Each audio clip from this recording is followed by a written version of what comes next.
नमस्ते, brilliance academy की NIOS की ऑनलाइन क्लास के लिए सबका स्वागत है। आज हमको हिंदी सिलेबस के बारे में बताना है। इस पर हमको सेकंड पार्ट पढ़ना है। ഇന്ന് നമുക്ക് NIOSന്റെ രണ്ടാമത്തെ പാഠമാണ് NIOS പാഠ്യക്രമത്തിലെ രണ്ടാമത്തെ പാഠമാണ് ഇന്ന് പഠിക്കാനുള്ളത്. രണ്ടാമത്തെ പാഠ്യക്രമത്തിന്റെ പേര് സഗുൺ ഭക്തികാലം എന്നാണ്. അപ്പോൾ നമ്മൾ മനസ്സിലാക്കേണ്ട കാര്യം എന്താണെന്ന് വെച്ചാൽ ഹിന്ദി സാഹിത്യത്തിനെ 4 ഭാഗങ്ങളായിട്ട് തരംതിരിച്ചിട്ടുണ്ട്. ആദ്യ കാലഘട്ടം പറയുന്നത് ആദി കാലഘട്ട്, ആദികാൽ. ഓർ ഉസ്കെ ബാദ് അതിനുശേഷം വരുന്ന ഭാഗം ഭക്തികാലമാണ്. ഭക്തികാൽ എന്ന് ഹിന്ദിയിൽ പറയും അല്ലേ. പിന്നെ തേർഡ് വൺ എന്ന് പറയുന്നത് രീതികാലാണ്, രീതികാൽ. ഉസ്കെ ബാദ് ആധുനിക കാൽ, അതായത് 4 കാലങ്ങൾ. ഒന്നുകൂടെ പറയാം, ആദികാൽ, ഭക്തികാൽ, രീതികാൽ और ആധുനിക കാൽ. इसमें ആദികാൽ അതായത് ആദ്യ കാലഘട്ടത്തിനെ കുറിച്ചിട്ട് നമുക്ക് ഒന്നും തന്നെ പഠിക്കാനില്ല. ആദ്യകാലിനെ കുറിച്ചിട്ട് ഹിന്ദി സിലബസിൽ, NIOSന്റെ ഹിന്ദി സിലബസിൽ നമുക്കൊന്നും പഠിക്കാനില്ല. അതിനുശേഷം വരുന്ന ഭക്തി കാലഘട്ടം, അതായത് വളരെയധികം ഇൻട്രസ്റ്റഡ് ആയിട്ടുള്ള ഒരുപാട് കവികളും ഒക്കെ അടങ്ങിയിട്ടുള്ള ഒരു കാലഘട്ടമാണ് ഭക്തികാലം. ഈ ഭക്തി കാലഘട്ടത്തിലെ സഗുൺ ഭക്തി കാവ്യധാരയെ കുറിച്ചിട്ടാണ് നമുക്ക് പഠിക്കാനുള്ളത്. അതിൽ മെയിനായിട്ട് നമുക്ക് പഠിക്കാനുള്ളത് 3 കവികളുടെ കാര്യങ്ങളാണ്. ഒന്നാമതായിട്ട് തുളസീദാസ് എന്ന് പറയുന്ന വളരെ ഫേമസ് ആയിട്ടുള്ള ഒരു കവിയുണ്ട്, അദ്ദേഹത്തിനെ കുറിച്ചിട്ട് നമുക്കൊന്ന് പഠിക്കാനുണ്ട്. അതിനുശേഷം വരുന്നത് സൂർദാസ് എന്ന് പറയുന്ന ഇതുപോലെ തന്നെ സഗുൺ കാവ്യധാരയിലെ വളരെയധികം ഫേമസ് ആയിട്ടുള്ള ഒരു കവിയാണ്. പിന്നെ ശേഷം മീരാഭായ്, വളരെയധികം നല്ല ഒരു കൃഷ്ണഭക്തയായിട്ടുള്ള ഒരു മീരാഭായ് എന്ന് പറയുന്ന ഒരു കവിയത്രി ഉണ്ടായിരുന്നു. അവരെ കുറിച്ചിട്ട് നമുക്ക് പഠിക്കാനുണ്ട്. അപ്പോൾ ഇതിൽ നമുക്ക് ജസ്റ്റ് ഒന്ന് നമുക്ക് തുളസീദാസിനെ കുറിച്ചിട്ട് ഒന്ന് പറയാം. തുളസീദാസ് വളരെ നമ്മൾ ഹിന്ദി സാഹിത്യത്തിൽ എടുത്തു പറയാവുന്ന ഒരു കവിയാണ്. പിന്നെ അദ്ദേഹം രചിച്ചിട്ടുള്ള രാമചരിതമാനസത്തിലെ ഒരു ചെറിയ പദം മാത്രമാണ് നമുക്ക് ഈ ഒരു പാഠത്തിൽ വളരെ ഇമ്പോർട്ടൻ്റ് ആയിട്ട് വരുന്നത്. അപ്പോൾ അത് മാത്രം ഒന്ന് ജസ്റ്റ് നമുക്കിതിൽ നോക്കാനുള്ളൂ, അത് മാത്രം പഠിച്ചു വയ്ക്കേണ്ട ആവശ്യമുള്ളൂ. ഇതാണ് ആ ഭാഗം വരുന്നത്. ഭരത് കാ ഭ്രാതൃ പ്രേം എന്നാണ് ആ ഒരു പദത്തിൻ്റെ പേര്. ഭരതൻ്റെ ഭ്രാതൃപ്രേം, അതായത് മാനസം എന്ന് പറയുന്നത് രാമൻ്റെ കഥയാണ്. രാമചരിതമാണ് അല്ലേ, രാമൻ്റെ കഥയാണ്. അപ്പോൾ രാമന് 4 സഹോദരങ്ങളുണ്ട്. അതിൽ വളരെ വൺ ഓഫ് ദി ബെസ്റ്റ് എന്ന് പറയുന്നത് നമ്മൾ ഭരതനാണ്. ഭരതൻ കാട്ടിലേക്ക് രാമനെ തേടി പോകുന്നുണ്ട്. അതിൻ്റെ സിറ്റുവേഷനും കാര്യങ്ങളൊക്കെ നമുക്ക് എല്ലാവർക്കും അറിയുന്ന കാര്യങ്ങൾ തന്നെയാണ് അല്ലേ. അപ്പോൾ അദ്ദേഹത്തിന് തൻ്റെ ചേട്ടനോടുള്ള സ്നേഹമാണ് ഈ ഒരു ഭാഗത്ത് പറയുന്നത്. അതിൻ്റെ എന്താ പറയുക, അതിൻ്റെ ഡീറ്റെയിൽസ് നമുക്ക് ഇത് തന്നെ നമ്മൾ ഈ പാഠ്യക്രമത്തിൽ നമുക്ക് പറയാൻ പറ്റും. ഭരത് കാ ഭ്രാതൃ പ്രേം കെ പ്രഥം ആംശിക്കോ പഠിക്കർ സംശയ. അതായത് ജസ്റ്റ് നമ്മൾ അതിൻ്റെ NIOSന് നമ്മൾ എക്സാം എഴുതുന്ന സമയത്ത് നമ്മൾ ഡീറ്റെയിൽ ആയിട്ട് നമ്മൾ എഴുതേണ്ട ആവശ്യമൊന്നുമില്ല. വളരെ കുറച്ച് കാര്യങ്ങൾ മാത്രം, അത് മൈന്യൂട്ട് 1-2 സെൻറ്റൻസിലൂടെ നമുക്ക് തീർക്കാവുന്നേ ഉള്ളൂ. അത് ചെറിയൊരു, ഇപ്പോൾ ഭരത് കാ ഭ്രാതൃപ്രേം എന്നുള്ളതിൽ ചെറിയൊരു ഭാഗം തരും, എന്നിട്ട് അത് ഡീറ്റെയിൽ ചെയ്യാനാണ് പറയുക. അത് ഉസ്കി വ്യാഖ്യ കീജി എന്ന് പറഞ്ഞ് കൊടുക്കും. അപ്പോൾ നമ്മൾ എന്ത് ചെയ്യണം, അതിൻ്റെ ഫസ്റ്റ് ഇൻട്രൊഡക്ഷനായിട്ട് പ്രസംഗം എന്ന് കൊടുക്കണം. അതിന് ശേഷം വ്യാഖ്യ, ഒരു എക്സ്പ്ലനേഷൻ എന്താണ് എന്നുള്ളത്. പിന്നെ അതിന് ലാസ്റ്റ് ഒരു കൺക്ലൂഷനും, എന്താണ് അതിനൊരു ചെറിയ മോറലൊക്കെ ഉണ്ടാവുമല്ലോ, അത് മാത്രം കൊടുത്തു കഴിഞ്ഞാൽ ആ ഭാഗം തീർന്നു. ഇത്രയും ഈ ഒരു ചെറിയ ഭാഗം നമുക്കതിന് കൊടുക്കേണ്ടതുള്ളൂ. अब यह तो जानते हैं कि सीता और लक्ष्मण सहित राम के वन चले जाने पर अयोध्यावासी बड़े दुखी हुए थे. राम के छोटे भाई भरत को सबसे अधिक दुख हुआ था. बता सकते हैं क्यों? कैकेयी ने राजा दशरथ से राम के लिए वनवास और भरत के लिए राज्याभिषेक का वरदान मांगा था. भरत के लिए यह बात आकस्मिक थी. राजगद्दी पर तो बड़े भाई का अधिकार होता है, किंतु यहाँ उन्हें वनवास दे दिया गया. ഭരത് അപ്നേക്കോ ഇസ്കാ ദോഷി മാനത്തെ ഹെ. അത്രയേ ഉള്ളൂ. അത് കാരണം തൻ്റെ ചേട്ടൻ കാട്ടിലേക്ക് പോകാനുള്ള ഒരു കാരണമെന്ന് പറയുന്നത് എന്താണ്, കൈകേയി എന്ന് പറയുന്ന തൻ്റെ, അതായത് അച്ഛന് 3 ഭാര്യമാരാണുള്ളത്. രണ്ടാമത്തെ ഭാര്യയായിട്ടുള്ള കൈകേയിയുടെ മകനാണ് ഭരതൻ. അപ്പോൾ ഭരതനെ രാജാവാക്കണം എന്നുള്ള ഒരു ഉദ്ദേശത്തോടു കൂടി രാമനെ കാട്ടിലേക്ക് അയക്കുകയും ഭരതനെ രാജാവാക്കുകയും ചെയ്യണമെന്നാണ് ആരാഗ്രഹിച്ചിരുന്നത്, കൈകേയി ആഗ്രഹിച്ചിരുന്നത്. അപ്പോൾ അവിടെ നമ്മളെന്താണ്, കൈകേയി ഒരു തെറ്റുകാരിയായിട്ട് നമ്മൾ കാണേണ്ടി വരികയാണ്. പക്ഷേ ഭരതൻ എന്താണ് അതങ്ങനെ കാണുന്നില്ല. അവരെന്താ കാണുന്നത്? आप यह तो जानते हैं कि सीता और लक्ष्मण सहित राम के वन चले जाने पर अयोध्यावासी बड़े दुखी हुए थे. അതായത് രാമൻ കാട്ടിലേക്ക് പോയത് കാരണം അയോധ്യാവാസികളൊക്കെ എന്താണ് വളരെ ദുഃഖിതരാണ് അല്ലേ. അപ്പോൾ അവർ നമ്മളെന്താണ് ഒബ്വിയസ്ലി അവർക്ക് ദേഷ്യം വരും. ആരോട്? കൈകേയിയോട് അല്ലേ. പക്ഷെ നമ്മുടെ ഭരതന് അങ്ങനെയൊന്നും തോന്നിയിരുന്നില്ല. രാം കെ ചോटे भाई भरत को सबसे अधिक दुख हुआ था, बता सकते हैं क्यों? कैकेयी ने राजा दशरथ से राम के लिए वनवास और भरत के लिए राज्याभिषेक का वरदान मांगा था. അതായത് കൈകേയി ഇങ്ങനെ ഒരു വരം വാങ്ങിയിട്ടുണ്ടായിരുന്നു. അപ്പോൾ ആ വരമാണ് അവിടെ എന്താ പറയുക ഇങ്ങനൊരു ദോഷമായി മാറിയത്. അത്രമാത്രം നമ്മൾ എക്സാമിന് എഴുതേണ്ടതായിട്ടുള്ളൂ. പിന്നെ എന്താണ് ഭരതന് അത്രയും തൻ്റെ ചേട്ടനെ കാണുന്ന സമയത്ത് വളരെയധികം ദുഃഖം തോന്നുകയാണ്. ആർക്ക്? ദുഃഖവും സങ്കടവും ഒക്കെ തോന്നുകയാണ് ആർക്ക് വരുന്നത്? ഭരതന് തോന്നുന്നത്. അപ്പോൾ നമുക്ക് രാമചരിതമാനസത്തിനെ കുറിച്ചിട്ട് നമ്മൾ പറഞ്ഞു അല്ലേ. അതായത് തുളസീദാസിൻ്റെ രാമചരിതമാനസ് പറഞ്ഞു അല്ലേ. തുളസീദാസ് എന്ന് പറയുന്നത് ഭക്തി കാലഘട്ടത്തിൽ സഗുൺ കവിയാണെന്ന് പറഞ്ഞു. അപ്പോൾ എന്താണ് ഈ സഗുൺ കവി എന്നുള്ള ഒരു കൺഫ്യൂഷൻ നമുക്ക് വരുന്നതാണ് അല്ലേ. അപ്പോൾ ഈ ഭക്തി കാലഘട്ടത്തിൽ 2 രീതിയിലാണ് രചനകൾ നടത്തിയിരുന്നത്. അതായത് ഒന്ന് നിർഗുൺ കാവ്യധാര. നിർഗുൺ കാവ്യധാര എന്ന് പറഞ്ഞത് അതായത് ഈശ്വരനുണ്ട്, പക്ഷെ എന്താ ഈശ്വരന് പ്രത്യേക രൂപമൊന്നുമില്ല, ഈശ്വരൻ എല്ലായിടത്തും വ്യാപിച്ച് കിടക്കുന്ന ഒരു വ്യക്തിയാണ് എന്നുള്ള അങ്ങനെ ഒരു കൺസെപ്റ്റ് ആയിരുന്നു ഈ നിർഗുൺ കാവ്യധാരയിൽ വന്നിരുന്നത്. കാരണം നമ്മളിപ്പോൾ എന്താ പറയുക ഒരു പ്രത്യേക കല്ലിൽ അല്ലേ ഈശ്വരനുണ്ട്, അമ്പലങ്ങളിൽ പള്ളികളിൽ ചർച്ചിൽ നമ്മളിങ്ങനെ ഈശ്വരൻ അവിടെ ഉണ്ട് എന്നുള്ളൊരു വിശ്വാസമാണ്. പക്ഷെ അവർക്ക് എന്താണ് ഈശ്വരൻ ഇങ്ങനെ വ്യാപിച്ച് കിടക്കുന്നതാണ്. അതായത് നമ്മുടെ ഉള്ളിൽ തന്നെയാണ് ഈശ്വരനുള്ളത്, നമ്മൾ ചെയ്യുന്ന നന്മയാണ് ഈശ്വരൻ എന്നുള്ള ഒരു തോട്ടായിരുന്നു നിർഗുൺ കാവ്യധാരയിലെ കവികൾക്കുണ്ടായിരുന്നത്. അതിൽ പെട്ടതാണ് കബീറൊക്കെ. അപ്പം നമുക്ക് അദ്ദേഹത്തിനെ കുറിച്ചിട്ടൊന്നും നമുക്ക് പഠിക്കാനില്ല. നെക്സ്റ്റ് വരുന്നത് സഗുൺ കാവ്യധാരയാണ്. സഗുൺ കാവ്യധാരയിലെ കവിയായിട്ടുള്ള രാമചരിതമാനസ് എഴുതിയിട്ടുള്ള തുളസീദാസിനെയാണ് നമുക്ക് പഠിക്കാനുള്ളത്. അപ്പം സഗുൺ കാവ്യധാരയുടെ പ്രത്യേകത എന്താണ്? സാഗാർ അതായത് സഗുൺ ഹേ, അതായത് എല്ലാ ഗുണങ്ങളോടും കൂടിയ, അതായത് ഈശ്വർ ഹേ ഉസ്കി അവതാർ ഹേ, അതായത് ഈശ്വരനുണ്ട്, ഈശ്വരൻ്റെ അവതാരങ്ങളുണ്ട്, ഈശ്വരന് രൂപമുണ്ട് എന്നൊക്കെ മനസ്സിലാക്കിയിരുന്ന കുറച്ച് കവികൾ ഉൾപ്പെടുന്ന ഒരു ഗ്രൂപ്പ്, അതാണ് സഗുൺ കാവ്യധാര കേട്ടോ. അപ്പം നമുക്ക് ഒബ്ജക്റ്റീവ് ടൈപ്പൊക്കെ വരുമ്പോൾ നമുക്ക് ചോദിക്കും സഗുൺ കവി കാ നാം എന്നൊക്കെ പറഞ്ഞിട്ട് ചിലപ്പം ഷഫിൾ ചെയ്തിട്ടൊക്കെ ഓപ്ഷൻ ഇങ്ങനെയൊക്കെ വരും. അപ്പം നമ്മൾ രാമചരിത എഴുതിയ നമ്മുടെ തുളസീദാസിനെ ഓർത്തിട്ട് നമുക്ക് അവിടെ അത് കൊടുക്കണം. അതുപോലെ കബീർ എന്ന് പറയുന്നത് നിർഗുൺ കവിയാണ്. അപ്പോൾ അദ്ദേഹത്തിൻ്റെ പേരും അതിൽ ഇൻക്ലൂഡ് ചെയ്യും. അപ്പോൾ നമ്മളത് മാറ്റി കൊടുക്കേണ്ടതായിട്ടുണ്ട്. അപ്പോൾ അതൊന്ന് ജസ്റ്റ് നോക്കുക. പിന്നെ ഇതിൽ വളരെ ഇമ്പോർട്ടൻ്റ് ആയിട്ടുള്ള ഒരു പദം എന്ന് പറഞ്ഞല്ലോ ഞാൻ, എന്താണ് നമ്മൾ അതിൻ്റെ പാഠഭാഗം എടുത്തു കഴിഞ്ഞാൽ നമുക്കൊരു പദം കാണാം. സുനി മുനി ഭജൻ രാം രൂഖാപായി എന്ന് പറഞ്ഞിട്ട് ആണ് അതിൻ്റെ സ്റ്റാർട്ടിങ് വരുന്നത്. ഗുരു സഹിത് അനുകൂൽ അധായി ലഖി അപ്നെ സിർ സബു ചരു എന്ന് പറഞ്ഞിട്ട് നമുക്ക് കാണാം. അപ്പോൾ അത് ആ സ്റ്റാർട്ടിങ്ങിലുള്ള ആ ഒരു തുടക്കം സുനി മുനി എന്ന് കാണുമ്പോൾ തന്നെ നമ്മൾ മനസ്സിലാക്കണം ഇത് രാമചരിതമാനസത്തിലെ ഭരത് കാ ഭ്രാതൃപ്രേം എന്ന് പറയുന്ന ഒരു ഭാഗമാണ് എന്ന് നമ്മൾ മനസ്സിലാക്കണം. അപ്പോൾ അതിനെ വ്യാഖ്യാനിക്കാനായിട്ട് വരും. അപ്പോൾ അതിൻ്റെ വ്യാഖ്യാനത്തിൽ പറയുന്ന കുറച്ച് കാര്യങ്ങൾ മാത്രം നമ്മൾ എക്സാമിന് എഴുതിയാൽ മതി. അതിൻ്റെ തുടക്കം നമ്മൾ എന്ത് കൊടുക്കണം? പ്രസംഗം എന്ന് കൊടുക്കണം. പ്രസംഗം എന്ന് പറഞ്ഞാൽ സിറ്റുവേഷൻ, എന്താണ് ഇത് എന്താണ് ഇവിടുത്തെ സിറ്റുവേഷൻ എന്നാണ് നമ്മൾ അതിൽ കൊടുക്കേണ്ടത്. അതെങ്ങനെ കൊടുക്കണം? രാം കെ വൻ ജാനെ കെ പശ്ചാത്ത് ജബ് സബ് അയോധ്യാവാസി ദുഃഖി ഹുയേ തോ ഭരത് കോ ലഗാ കി ഇസ് സബ് കെ ലിയേ കേവൽ വഹി ദോഷി ഹെ. അതായത് രാമൻ കാട്ടിലേക്ക് പോയത് താൻ കാരണമാണെന്ന് ഉള്ള ചിന്തയിൽ ദുഃഖിതനായിരിക്കുന്ന ഭരതൻ. അപ്പോൾ നമ്മൾ ആ സെൻറ്റൻസ് അവിടെ കൊടുത്താൽ മതി. രാം കെ വൻ ജാനെ കെ പശ്ചാത്ത് ജബ് സബ് അയോധ്യാവാസി ദുഃഖി ഹുയത്. എല്ലാ അയോധ്യാവാസികളും ദുഃഖിതരായിരുന്നു. അതുപോലെ തന്നെ എന്താണ് ഭരത് കോ ലഗ എന്ന് പറഞ്ഞാൽ ഭരതന് തോന്നി എന്ത്? ഈ സബ് കെ ലിയേ കേവൽ വഹി ദോഷി ഹെ. ഈ സബ് കെ ലിയേ കേവൽ വഹി ദോഷി ഹെ എന്ന് പറഞ്ഞാൽ എന്താണ്?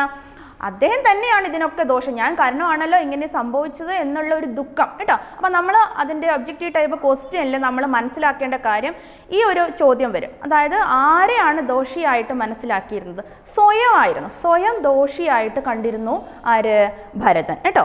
പിന്നെ നമ്മൾ അപ്പോൾ അത് മാത്രം നമ്മളിൽ കൊടുത്താൽ മതി. പിന്നെ വ്യാഖ്യാനത്തിലേക്ക് വരുന്ന സമയത്ത് നമ്മളതിൻ്റെ തുടക്കം അല്ലേ? നമ്മളെന്ത്, അതായത് രാമൻ ചെന്നെത്തുന്നത് വനത്തിൽ സ്റ്റാർട്ടിംഗ് ആയിട്ട് അദ്ദേഹം കുറച്ച് നേരം റെസ്റ്റ് ചെയ്യുന്നുണ്ട്. ആ സ്ഥലം എന്ന് പറഞ്ഞാൽ ചിത്രകൂട് എന്ന് പറയുന്ന സ്ഥലമാണ്. അപ്പോൾ ചിത്രകൂടമേ രാമനെ ഭരത് കി സ്വഭാവ് കി വഹി പ്രശംസാക്കി. അതായത് അദ്ദേഹം നമ്മുടെ ഭരതൻ അവരുടെ കൊട്ടാരത്തിലെ ഒരു പ്രധാനപ്പെട്ട മുനിയുണ്ട്, വസിഷ്ഠ മുനി കേട്ടോ. അത് നമ്മളത് ശ്രദ്ധിക്കണം. ഒബ്ജക്റ്റീവിൽ നമുക്ക് ആ ഒരു മുനിയുടെ പേര് എഴുതേണ്ടി വരുന്നതാണ് നമ്മൾ അതിന് ഓപ്റ്റ് ചെയ്യേണ്ടി വരും. അപ്പം ഈ ഭരതൻ്റെ കൂടെ ഒരുപാട് അയോധ്യാവാസികളും വസിഷ്ഠനും ഒക്കെ ഒന്നിച്ച് ചിത്രകൂടത്തിലേക്ക് രാമനെ കാണാൻ പോവാണ്. അപ്പോൾ ആ ഭാഗമാണ് നമ്മളവിടെ കൊടുക്കേണ്ടത്. എന്താ സെൻറ്റൻസ് കൊടുക്കുക നമ്മൾ? ചിത്രകൂടമേ രാമനെ ഭരത് കെ സ്വഭാവ് കി വഹി പ്രശംസാക്കി. അതായത് രാമൻ എന്ന് പറഞ്ഞാൽ വളരെ കാം ആൻഡ് ക്വയറ്റ് ആയിട്ടുള്ള ഒരു അവതാര പുരുഷനാണ്.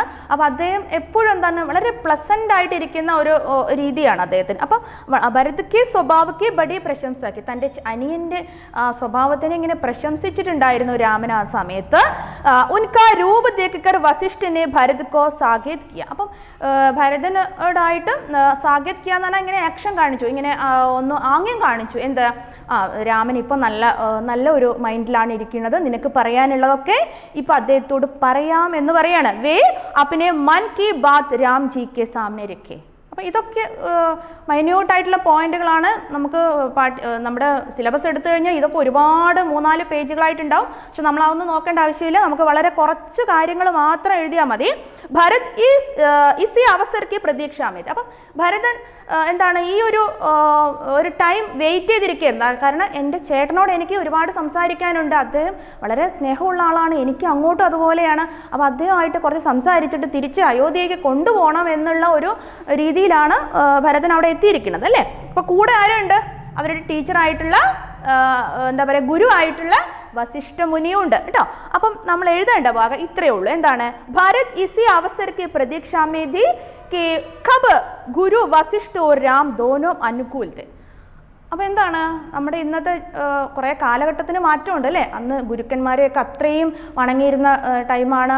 അവർ മുന്നിൽ വളരെ പ്ലീസിങ്ങോടുകൂടി ഇരിക്കുന്ന ഒരു ഇതാണ്, അവർ പറഞ്ഞാൽ മാത്രമേ സംസാരിക്കുള്ളൂ, ആ ഒരു രീതിയാണ് അല്ലേ. അതുപോലെ തന്നെയാണ് ചേട്ടന്മാർ. അപ്പം രാമനും അതുപോലെ തന്നെ ഗുരുവായിട്ടുള്ള വസിഷ്ഠനും വളരെ അനുകൂലമായിട്ട് എൻ്റെ മുന്നിലാണ്. അപ്പോൾ എനിക്ക് പറയാനുള്ള കാര്യങ്ങൾ പറയാമെന്നുള്ള ഒരു രീതിയിലാണ് അദ്ദേഹം നിൽക്കുന്നത്. അപ്പോൾ ആ സെൻറ്റൻസ് എന്തായാലും നമ്മൾ കൊടുത്തിരിക്കണം. പിന്നെ അവസർ പ്രാപ്ത് ഹോനെ പർ ഉൻകെ ശരീരമേ സിഹിറൻ ഹുയി. പക്ഷേ അവസരം കിട്ടിയപ്പോഴോ അദ്ദേഹത്തിന് ആകെ എന്താ അങ്ങനെ ഷിവർ ചെയ്യാൻ തുടങ്ങി, ആകെ ടെൻഷനായി. അതായത് ഇങ്ങനെ സംസാരിക്കുക എന്നുള്ളതായി. വേ സഭാ കെ സാമനെ ജൈസെ ഹി ബോൾനെ കെ ലിയെ ഉഠ് ഗഡേ ഹുയി ഉസ്സെ പഹലെ ഹി ഉൻകി ആംഖോം സെ പ്രേം കി ആംസു ഭൗച്ചാലെ. അതായത് ഇദ്ദേഹത്തിന് സംസാരിക്കാനുണ്ട്, പക്ഷെ എന്താണ്, അദ്ദേഹത്തിൻ്റെ ഉള്ളിലുള്ള സങ്കടവും എന്താ പറയുക, ചേട്ടനെ കണ്ട ആ സ്നേഹവും എല്ലാം കൊണ്ട് അദ്ദേഹത്തിൻ്റെ കണ്ണ് ഇങ്ങനെ നിറഞ്ഞ് ഇങ്ങനെ ഒഴുകാൻ തുടങ്ങുകയാണ്. അതായത് സ്നേഹം കൊണ്ട് കേട്ടോ, ഒന്നും പറയാൻ പറ്റില്ല, വീർപ്പ് മുട്ടിയ ഒരു അവസ്ഥയാണ്. ഫിർ ബോലെ മുझे जो कहना था वह तो गुरु वशिष्ठ ने स्वयं कह दी गई. അതായത് ഞാൻ എന്താണോ പറയാൻ ആഗ്രഹിച്ചത് അതെല്ലാം ഇവിടെ ഗുരുവായിട്ടുള്ള വസിഷ്ഠൻ പറഞ്ഞു കഴിഞ്ഞു എന്ന് പറയണം. പിന്നെ നമുക്ക് കുറച്ച് സെൻറ്റൻസുകളൊക്കെ ഉണ്ട്, അതൊന്നും നമ്മൾ കൂടുതലായിട്ട് എഴുതേണ്ട ആവശ്യമില്ല. വളരെ ഇമ്പോർട്ടൻ്റ് ആയിട്ടുള്ള എന്താണോ നമ്മളോട് ചോദിച്ചത് മാത്രം നമ്മൾ എഴുതിയാൽ മതി. പിന്നെ മേരെ ബഡേ ബായിക്ക് മുझ पर सदैव इतनी अधिक कृपा रही है कि यदि मैं कभी घेल हार भी जाता था तो भी वे मुझे ही जीता देते थे. ആ സെൻറ്റൻസ് നമ്മൾ എഴുതണം. അപ്പോൾ നമ്മുടെ ബുക്ക് എടുത്തു കഴിഞ്ഞാൽ ഈ സെൻറ്റൻസ് നമുക്ക് കാണാൻ പറ്റും. അപ്പോൾ അത് എഴുതണം. കാരണം എന്താണ്, ഒരു പ്രത്യേക ഇൻസിഡൻറ്റ് അദ്ദേഹം എടുത്തു പറയണം. ആ എടുത്തു പറയണ അതെന്താണ്, അത് നിർബന്ധമായിട്ട് എഴുതേണ്ട കാര്യം തന്നെയാണ്. കാരണം ഈ രാം എന്ന് പറയുന്നത് ഞാൻ പറഞ്ഞു വളരെയധികം ശാന്തപ്രിയനായിട്ടുള്ള ഒരാളാണ്. അദ്ദേഹം എല്ലാവരോടും സ്നേഹത്തോടു കൂടി പെരുമാറുകയും ഒക്കെ ചെയ്തിരുന്നതാണ്. അതുപോലെ തന്നെ അനിയന്മാർ അല്ലേ, ഈ ഭരതന് മാത്രമല്ല ലക്ഷ്മൺ, ശത്രുഘ്നൻ എന്ന് പറഞ്ഞാൽ മറ്റു 2 അനിയന്മാർ വേറെയുണ്ട്. അപ്പോൾ അവരെയൊക്കെ എന്താണ് വളരെ സ്നേഹത്തോടു കൂടിയിട്ടായിരുന്നു അപ്രോച്ച് ചെയ്തിട്ടുണ്ടായിരുന്നത്. അപ്പോൾ ഇവർ കുട്ടികളാകുന്ന സമയത്ത് കളിക്കുമ്പോഴെന്താണ്, മേരെ ബഡേ ബായിക്ക് മുझ पर, എൻ്റെ ചേട്ടൻ, അതായത് രാമൻ, ഭരതനാണിത് പറയുന്നത്. എന്താ പറയുന്നത്, എൻ്റെ മൂത്ത ചേട്ടനായിട്ടുള്ള രാം എന്താണ്, സദൈവത്തിന് അതികൃപ, ഏത് സമയം ഞങ്ങളോട് കൃപയുള്ള ആളായിരുന്നു. അതായത് എപ്പോഴും ഞങ്ങളോടൊരു കരുണയും ഇഷ്ടമൊക്കെ കൂടുതലായിരുന്നു. അപ്പോൾ അദ്ദേഹത്തിന് ഇങ്ങനെ ഓർമ്മ വരികയാണ്, മേ കബി ഖേൽ ഹാർ ഭി ജാത്ത, ഞാൻ കുട്ടിക്കാലത്ത് എന്താണ്, ചൈൽഡ്ഹുഡിൽ അതായത് ബച്പൻ അല്ലേ, കുട്ടിക്കാലത്ത് എന്താണ്, ഞാൻ കളിയിലൊക്കെ തോറ്റു പോകുന്ന ഒരു അവസരത്തിൽ എന്താണ്, ബി വേ മുझे ഹി ജീത്താ ദേത്തെ, എന്നെ ജയിപ്പിക്കുമായിരുന്നു എന്നാണ് പറഞ്ഞത്. അതായത് ചേട്ടൻ തോറ്റിട്ട് എന്നെ ജയിപ്പിക്കുമായിരുന്നു. അപ്പോൾ അത്രയും സ്നേഹമായിരുന്നു. അപ്പോൾ ആ ഒരു പോയിന്റ് നമ്മൾ ഈ ഒരു പദത്തിൽ കൊടുക്കണം കേട്ടോ, അത് നിർബന്ധമാണ്. അപ്പോൾ ഒരു 3 സെൻറ്റൻസ് ഞാനിപ്പോൾ പറഞ്ഞോളൂ. മേനെ തോ സദാ യേ പായാ കി ഉന്നോനെ മേരെ മൻ കഭി നഹി ദുഃഖായ, അതായത് എൻ്റെ മനസ്സിനെ ഒരിക്കലും ദുഃഖിക്കില്ല എൻ്റെ ചേട്ടൻ എന്ന് പറയുന്നത് കേട്ടോ. അപ്പോൾ അതാണ് ഭരത് കാ ഭ്രാതൃ പ്രേം എന്ന് പറയുന്നത്, ഭരതൻ്റെ ചേട്ടനോടുള്ള ഭ്രാതൃ അല്ലേ. നമ്മൾ ഇതൊക്കെ ലാംഗ്വേജൊക്കെ കണക്റ്റഡ് ആണ് അല്ലേ, നമ്മളിപ്പോൾ ബ്രദർ, അതാണ് ഭ്രാതൃ അല്ലേ, ഭ്രാതൃ പ്രേം അല്ലേ. ഭരത് कहते हैं कि मैंने प्रेम व संकोच वश होकर उनके सामने कुछ भी नहीं कहा, അതായത് അദ്ദേഹത്തിന് സ്നേഹം കൊണ്ട് എന്താണ് ഒന്നും കൂടുതലായിട്ടൊന്നും സംസാരിക്കാൻ പറ്റിയില്ല. അപ്പോൾ ഇതാണ് നമ്മൾ അതിൻ്റെ വ്യാഖ്യാനത്തിൽ കൊടുക്കേണ്ടത്. അപ്പോൾ ഇത്രയും കാര്യങ്ങൾ കൊടുത്തു കഴിഞ്ഞാൽ പിന്നെ ലാസ്റ്റ് നമ്മളൊരു കൺക്ലൂഷൻ കൊടുക്കണം അല്ലേ, അതാണ് ഭാവാർത്ഥ. ഭരത് കാ അപ്നെ ബഡേ ഭായി രാം കെ പ്രതി അട്ടൂട്ട് വിശ്വാസ് വ പ്രേം ഹേ, അതായത് ഭരതിന് എന്താണ് അപ്നെ ബഡേ ഭായി രാം കെ പ്രതി, തൻ്റെ ചേട്ടനെ എന്താണ് അട്ടൂട്ട് വിശ്വാസം, വളരെയധികം വിശ്വാസമായിരുന്നു, അതുപോലെ തന്നെ സ്നേഹമായിരുന്നു. അപ്പം പക്ഷെ തിരിച്ച് ഇദ്ദേഹത്തിൻ്റെ കൂടെ ആരും പോകുന്നില്ല, രാമൻ പോകുന്നൊന്നുമില്ല, ആ ഭാഗമൊന്നും നമുക്ക് പഠിക്കാനില്ല. പിന്നെ അദ്ദേഹം രാമൻ വരുന്നത് വരെ എന്താണ് അദ്ദേഹത്തിൻ്റെ ചെരുപ്പ് അദ്ദേഹം മെതിയടി അല്ലേ, ചെരുപ്പ് എന്ന് പറയാൻ പറ്റില്ല, മെതിയടി അദ്ദേഹം സിംഹാസനത്തിൽ വെച്ചിട്ട് അങ്ങനെ പൂജിക്കുകയായിരുന്നു ചെയ്തിരുന്നത്. അതൊക്കെ ഉണ്ട്. അപ്പോൾ നമുക്ക് അത്രയാണ് ഈ പാഠത്തിൽ ഈ ഒരു പദത്തിലുള്ളൂ കേട്ടോ. പിന്നെ ഒരു ഒരു കുഞ്ഞു ഭാഗം കൂടെ ഉണ്ട്. രണ്ടാമത് വിധി ഇന്ന സഖ്യവോ സഹി മോർ ദുലാര നിചി ബിച്ചു ജനനി മിസ് പായ്, അതായത് ഇതൊക്കെ പഴയ പ്രാകൃത ഭാഷയാണ്, നമ്മളിപ്പോൾ ഉപയോഗിക്കുന്ന ഹിന്ദി ലാംഗ്വേജ് അല്ല, അതായത് ഒരുപാട് വർഷം മുന്നേ ഉള്ള ഹിന്ദി ഭാഷയാണ് കേട്ടോ. അപ്പോൾ നമുക്കത് കുറച്ചൊരു ഡിഫിക്കൽട്ടായിട്ട് തോന്നും, പക്ഷേ അത് നമ്മൾ എന്ത് ചെയ്യണം, കുറേ ഒരു ട്രിക്കായിട്ട് ഇതിൻ്റെ സ്റ്റാർട്ടിങ്ങിലുള്ള വേർഡ്സൊക്കെ ഒന്ന് നോക്കി വയ്ക്കുക. വിധി ഇന്ന സഖ്യവോ സഹി അങ്ങനെയൊക്കെ ഓരോന്നും കണക്ട് ചെയ്തിട്ട് ഇത് എഴുതിയത് ആരാണെന്ന് ചേർത്ത് വെച്ച് പഠിച്ചു കഴിഞ്ഞാൽ കുറച്ചും കൂടെ ഈസി ആവും കേട്ടോ. അപ്പോൾ ഈ ദോഹ ഇതിൻ്റെ കൂടെ ഒരു 2 ഈരടികളും കൂടെ ആ ഒരു പദത്തിൻ്റെ താഴെ കൊടുക്കുന്നുണ്ട്. അതെന്താണ്, സാധു സഭാം, അതായത് ദോഹ എന്ന് പറഞ്ഞാൽ എന്താണ്, ഈരടികൾ, 2 ലൈൻസിലൂടെ കാര്യങ്ങൾ പറയുക കേട്ടോ. അപ്പം അതും ഈ ഒരു പാഠത്തിൽ എന്താ പറയുക, ഈ പദത്തിനോട് ചേർത്തിട്ടാണ് കൊടുക്കുന്നത്. നമ്മളതിൻ്റെ ഒന്നിച്ച് അങ്ങോട്ട് അതിൻ്റെ ഇത് എഴുതിയാൽ മതി കേട്ടോ. അപ്പോൾ ഇതിൻ്റെ സിറ്റുവേഷൻ എന്ത് കൊടുക്കാം, പ്രസ്തുത പദ്യാംശമേ ഭരത് കെ ശബ്ദോമേ രാം കെ ഭ്രാതൃ സ്നേഹിക്ക് സ്മൃതി, ഇങ്ങനെ ഓർക്കുകയാണ്, അതായത് ഭരതൻ ഇങ്ങനെ ഓർക്കുകയാണ്, രാമനെ കുറിച്ചിട്ടൊക്കെ ഓർക്കുകയാണ്. ജോനെ ബാർ ബാർ യാദ് ആ രഹി ഹെ, അതായത് ഇങ്ങനെ വീണ്ടും വീണ്ടും തൻ്റെ ചേട്ടൻ്റെ ഓരോ ഓർമ്മകൾ ഇങ്ങനെ വന്നുകൊണ്ടിരിക്കുന്ന ഭരതൻ കേട്ടോ. അപ്പോൾ മാതാ കൈകേയിക്ക് കർണി സേ ഉൻകെ മൻ മേ ആത്മഗ്ലാനി ഭർ ഉടുത്തീതി, അതായത് തൻ്റെ അമ്മയെക്കുറിച്ച് ആലോചിക്കുക. തൻ്റെ അമ്മയാണ് രാമൻ കാട്ടിലേക്ക് പോകാനൊരു കാരണക്കാരനായത്.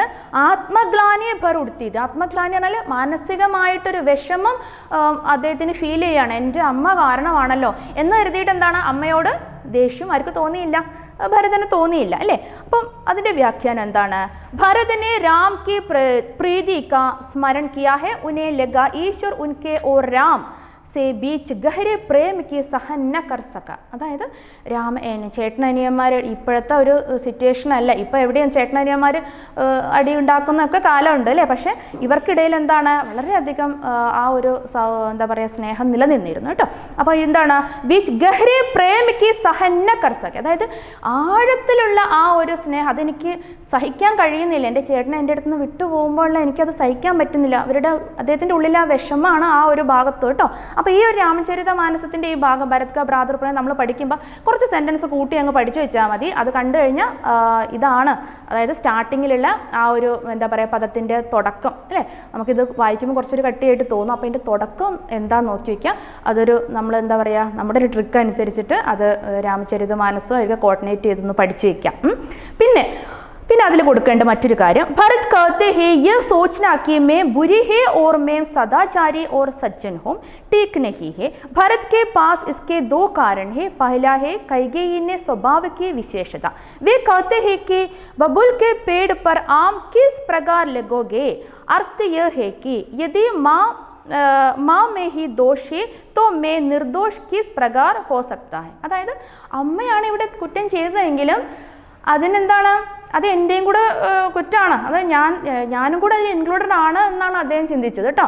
അപ്പോൾ ആ സെൻറ്റൻസ് കൂടെ നമ്മൾ കൊടുത്തു കഴിഞ്ഞാൽ നമ്മുടെ തുളസീദാസിൻ്റെ ഭാഗം നമുക്കിവിടെ കംപ്ലീറ്റ് ആവുകയാണ്. ആകെ 2 പദമേ ഉള്ളൂ, അത്രയും കൂടെ നമുക്ക് തുളസീദാസിൻ്റെ ഈ ഒരു ചെറിയ ഭാഗം നമുക്കിവിടെ സ്റ്റോപ്പ് ചെയ്യാം.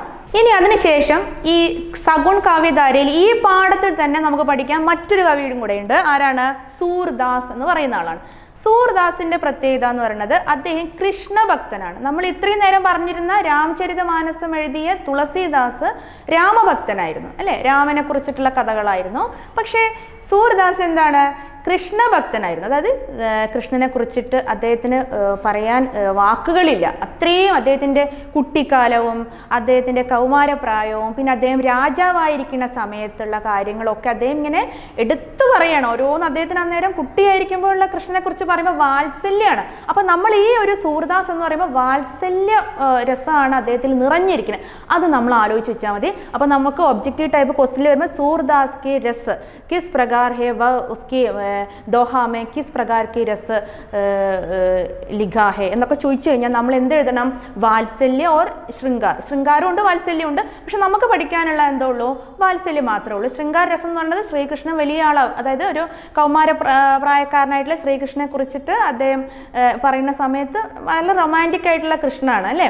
പിന്നെ രാജാവായിരിക്കുമ്പോഴും, പക്ഷെ കുട്ടിയായിരിക്കുമ്പോഴെന്താണ് ബാലകൃഷ്ണൻ. ബാലകൃഷ്ണൻ എന്ന് പറഞ്ഞാൽ ചെറിയ കുട്ടി കൃഷ്ണൻ അല്ലേ, കൊച്ചു കൃഷ്ണൻ. അപ്പം ഈ കൃഷ്ണൻ എന്താണ്, അത് നമ്മൾ കുഞ്ഞുങ്ങളെ നോക്കുമ്പോൾ നമ്മുടെ മനസ്സിലേക്ക് വരുന്ന ഒരു ഫീലിംഗ് എന്താണ്, വാത്സല്യമാണ്, അവരോട് ഇഷ്ടമാണ് അല്ലേ. അപ്പം ആ രീതിയിലായിരുന്നു അദ്ദേഹം എഴുതിയിരുന്നത്. അപ്പം നമ്മൾ ഇതെന്നുള്ള ഒരൊറ്റ പോയിന്റ് നമ്മൾ അതേ നോക്കേണ്ടുള്ളൂ. സൂർദാസിനെ കുറിച്ചിട്ട് വാത്സല്യ രസയ്ക്ക് രാജാ ഹേ सूरदास अल्ले നമുക്കിതൊന്ന് ജസ്റ്റ് ഒന്ന് അദ്ദേഹത്തിനെ കുറിച്ചിട്ട് വായിക്കാം. ഹിന്ദി സാഹിത്യമേ കൃഷ്ണഭക്തി കാവ്യക വിശേഷ മഹത്വ ഹേ. ഹിന്ദി സാഹിത്യത്തിൽ കൃഷ്ണഭക്തിക്ക് അല്ലേ, നമ്മൾ എവിടെ നിന്ന് പഴയ കാലത്ത് ഹിന്ദി സാഹിത്യം എടുത്ത് അതിൽ ഇഷ്ടം പോലെ കൃഷ്ണഭക്തിയാണ് പറഞ്ഞിരിക്കുന്നത് അല്ലേ. അപ്പോൾ ഇതിൽ ഹിന്ദി സാഹിത്യമേ കൃഷ്ണഭക്തി കാവ്യക വിശേഷ മഹത്വ ഹേ അല്ലേ. നമുക്ക് ആ സെന്റൻസ് നമുക്ക് പറയാൻ പറ്റുന്ന സെന്റൻസ് ആണ്. പിന്നെ ഹിന്ദി കവിയോം ने विभिन्न रूपों कृष्ण की मनोरम लीलाओं का वर्णन किया है. പിന്നെ ഹിന്ദി പലതരത്തിലുള്ള ഒരുപാട് കവികൾ ഇറങ്ങിയിട്ടുണ്ട് അല്ലേ, ഒരുപാട് കവികളുണ്ട് അല്ലേ. അവരൊക്കെ എന്താണ് കൃഷ്ണന്റെ വളരെ വേറെ പല വേർഷനാണ് അവർ എഴുതിയിരിക്കുന്നത് അല്ലേ. മനോരം ലീലാവും അല്ലേ, വളരെയധികം റൊമാൻറ്റിക് ആയിട്ടുള്ളൊരു പേഴ്സൺ ആയിട്ടാണ് നമ്മൾ കൃഷ്ണനെ കാണുന്നത്. അപ്പം അദ്ദേഹത്തിന് നമുക്ക് പറഞ്ഞ വാക്കുകളിൽ എന്തൊക്കെ നമുക്ക് അദ്ദേഹത്തിന് കൊടുക്കാവോ അതൊക്കെ നമുക്ക് കൃഷ്ണനെ കുറിച്ചിട്ട് എഴുതാൻ പറ്റും അല്ലേ. ഉന്മേ സൂർദാസ് കാ സ്ഥാൻ സർവശ്രേഷ്ഠ ഹേ. അപ്പോൾ സൂർദാസിൻ്റെ സ്ഥാനം എന്താണ്, കൃഷ്ണഭക്തിയിൽ സർവശ്രേഷ്ഠമാണ്. അതായത് ഒരു കൃഷ്ണഭക്തൻ എന്ന് പറഞ്ഞാൽ നമ്മൾ സൂർദാസ് കഴിഞ്ഞിട്ട് മറ്റൊരാളെ നമുക്ക് പറയാൻ പറ്റുള്ളൂ, അത്രയും പ്രസിദ്ധനായിട്ടുള്ള ആളാണ്. പിന്നെ പ്രസിദ്ധ ആലോചക് ആചാര്യ രാമചന്ദ്ര ശുക്ലജി ഏക്ക് പ്രസിദ്ധ ഉക്തി ഹേ. അതായത് സൂർദാസിനെ കുറിച്ചിട്ട് നമ്മുടെ ആചാര്യ രാമചന്ദ്ര ശുക്ല, അതായത് അദ്ദേഹം ആധുനിക കാലഘട്ടത്തിലെ കവിയായിരുന്നു.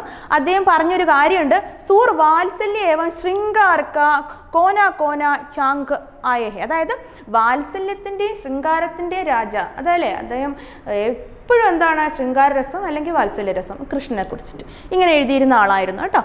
അപ്പം ഇതിൽ നമുക്ക് ഈ പഠിക്കാനുള്ള നമുക്കുള്ള ഒരു പദം എന്ന് പറയുന്നത് ഇവിടെ സൂർദാസിൻ്റെ ഒരു പിക്ചറൊക്കെ ആഡ് ചെയ്തിട്ടുണ്ട്. സൂർദാസ് പിന്നെ അദ്ദേഹത്തിൻ്റെ ഒരു ഇതെന്ന് പറഞ്ഞാൽ അദ്ദേഹം ബ്ലൈൻഡ്, കണ്ണ് കാണാൻ പറ്റാത്ത ആളായിരുന്നു സൂർദാസ് കേട്ടോ. കാഴ്ചയില്ലാത്തൊരു വ്യക്തിയായിരുന്നു.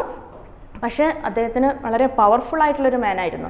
കാരണം എന്താണ്, അദ്ദേഹത്തിന് ഇങ്ങനെ അദ്ദേഹത്തിൻ്റെ നാട്ടിൽ എന്തെങ്കിലും സംഭവങ്ങൾ നടക്കുക അല്ലെങ്കിൽ എന്തെങ്കിലും കാണാതെ അവയ്ക്ക് ആയി കഴിഞ്ഞാൽ ഈ സൂർദാസിൻ്റെ അരികിൽ വന്ന് പറഞ്ഞാൽ അദ്ദേഹം അത് പറഞ്ഞു കൊടുക്കുന്നൊക്കെയാണ് പറയാം. അപ്പം അത്രയും പവർഫുൾ ആയിട്ടുള്ളൊരു വ്യക്തിയും കൂടി ആയിരുന്നു ആര്, സൂർദാസ് കേട്ടോ.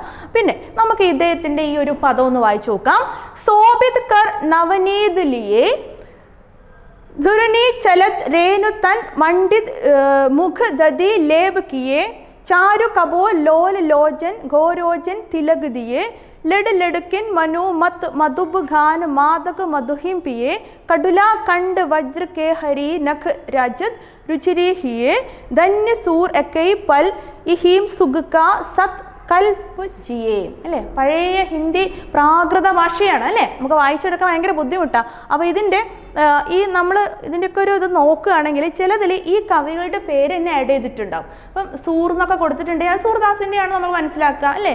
ഇപ്പം അതേപോലെ തുളസീദാസിൻ്റെതാണെങ്കിലും ചിലപ്പം അതിൽ അദ്ദേഹത്തിൻ്റെ പേര് കൊടുത്തിട്ടുണ്ടാവും. പിന്നെ അതില്ലാതെ നമ്മൾ എന്തെങ്കിലും ഇവരുടെ സ്റ്റാർട്ടിങ്ങിലുള്ള എന്തെങ്കിലുമൊക്കെ നോക്കി വെക്കുന്നതൊക്കെ നല്ലതാണ്.